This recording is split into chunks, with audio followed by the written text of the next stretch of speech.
Hello! Welcome to my channel. ఇవాళైతే మనం fish curry చేద్దామా? ఫస్ట్ అయితే నేను 2 కేజెస్ ఫిష్ అయితే తీసుకున్నా. ఆ వీడియో క్లిప్ అయితే యాడ్ చేయలేదు. మంచిగా 2 ఆనియన్స్ పెద్ద సైజ్‌వి ఆహ్, కాల్చుకోవాలి.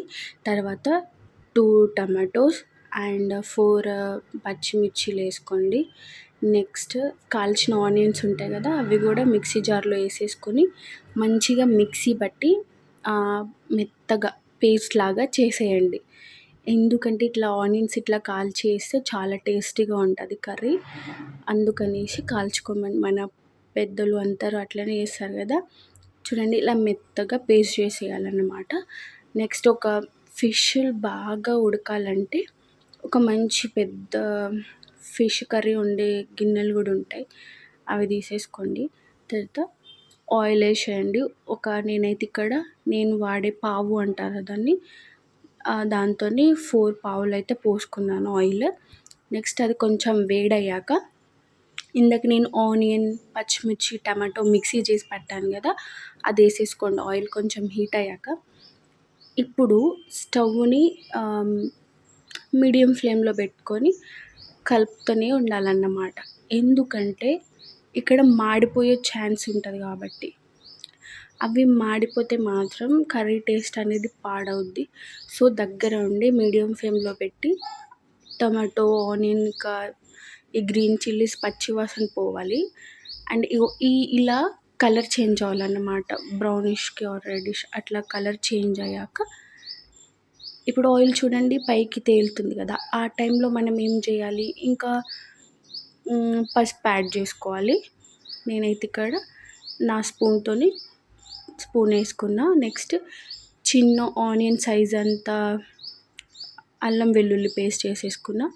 సో, ఇక్కడ కూడా అల్లం వెల్లుల్లి పేస్ట్ వేసుకున్నా కాబట్టి ఇక్కడ కూడా మాడిపోయే ఛాన్స్ ఉంటది. సో, మనం కదుపుతూనే ఉండాలి ఈ ప్రాసెస్ మొత్తం. ఎందుకంటే మాడిపోతే బాగోదు. నెక్స్ట్ నేను నా దగ్గర ఉన్న గంటెతోని ఒక గంట కారం వేసుకున్నా. హాఫ్ గంట సాల్ట్ వేసుకున్నా. ఇది 2 కేజెస్. అండ్ నెక్స్ట్ ఒకవేళ ఎక్కువ తక్కువ అయితే లాస్ట్‌లో యాడ్ చేసుకోండి టేస్ట్ చూసి. నేనైతే ఇంత వేసా. నెక్స్ట్ మనం కడిగి వాష్ చేసుకున్న ఫిష్ పీసెస్ ఉంటాయి కదా! ఇప్పుడు ఆయిల్ తేలింది కదా గ్రేవీలో. ఇప్పుడు ఫిష్ ముక్కలనేటివి దాంట్లో నీట్‌గా పెట్టేసుకోండి. ఒకటి తర్వాత ఒకటి పెట్టేసుకోండి.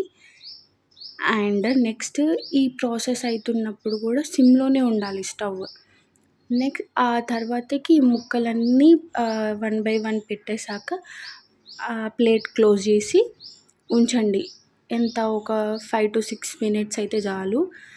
అట్లా పెట్టేసిన తర్వాతకి కొద్దిసేపు ఇనుకుతే ఇవి ఒకసారి మూత ఇట్లా గట్టిగా పట్టేసుకొని గంట పెట్టకూడదు కదా! అందుకని కిందికి మీదికి ఒకసారి ఊపుకోండి. ఇట్లా షేక్ చేయండి గిన్నెని. అట్లా షేక్ చేసిన తర్వాత మళ్ళీ స్టవ్ మీద పెట్టేసి ఇందాక మనం పెద్ద ఆనియన్ సైజు చింతపండు నానేసాను 2 కేజెస్‌కి. సో, అది చింతపండు జ్యూస్ తీయాలన్నమాట. చింతపండు ఈ రసాన్ని మనం ఫిష్ ముక్కల దాంట్లో పోసుకోవాలి. గిన్నెలో పోసుకోవాలి.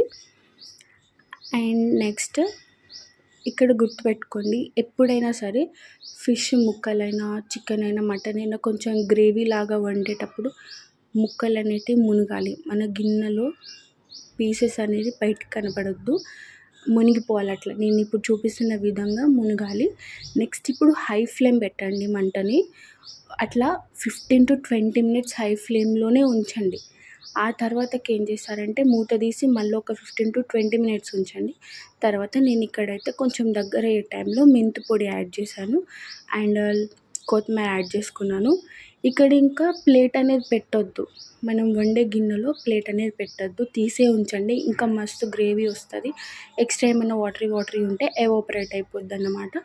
చూడండి ఫిష్ ముక్క కూడా ఎంత బాగా ఉడికిందో. నేను ఎందుకు మూత తీయి అని చెప్పాను అంటే మంచి గ్రేవీ వస్తది. వాటరీ ఉంటే ఎవాపరేట్ అయిపోయి మంచి గ్రేవీ మిగులుద్ది. వాటరీ లాగా ఫిష్ కర్రీ ఉండకుండా మంచి గ్రేవీ టైప్ ఇలా వచ్చిద్ది. పీస్ కూడా మంచిగా ఉడుకుతది. సో, ప్లీజ్ లైక్ చేయండి, షేర్ చేయండి, సబ్స్క్రైబ్ చేయండి నా ఛానల్ని. మరిన్ని వీడియోస్ కోసం నా ఛానల్ని అయితే సబ్స్క్రైబ్ చేయండి. Thank you for watching guys. Do support